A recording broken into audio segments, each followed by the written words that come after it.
Bakas pa rin ang lamat sa relasyon ng dalawang pinakamataas na political leaders ng bansa matapos magbitaw muli ng banat si Vice President Sara Duterte laban kay Pangulong Bongbong Marcos. Sa pagkakataong ito, dawit sa kanyang hirit ang kanyang political bestie na si Senator Amy Marcos. Kung ano ito, ikukwento sa atin ni Tala Lopez.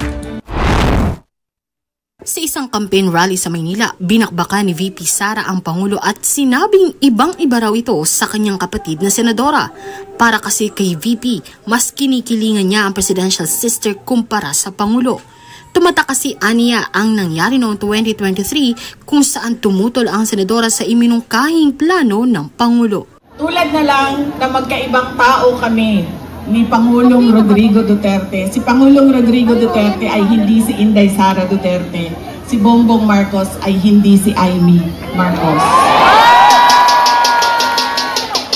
Nag-usap kaming tatlo, nabanggit ni BBM ang pag-amenda ng konstitusyon.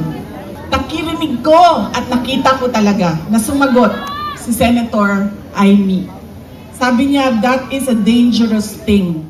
Pabiro pang bumanat si VP Sara kay Senator Amy na magpalit na raw ito ng kanyang apelyido. Matatanda ang sumibat si Marcos sa senatorial slate ng Pangulo at inendorso na siya ni VP Sara. Hindi rin nakaligtas si Palace Press Officer sa pambabatikos ng ikalawang Pangulo. Nakaraan kasi ay ibinida ng administrasyon ang pagbaba ng crime rate sa bansa. Hirit ni VP Sara, hindi raw miyembro ng Philippine National Police si Castro kaya maiging tignan muli sana ng gobyerno ang totoong sitwasyon ng bansa.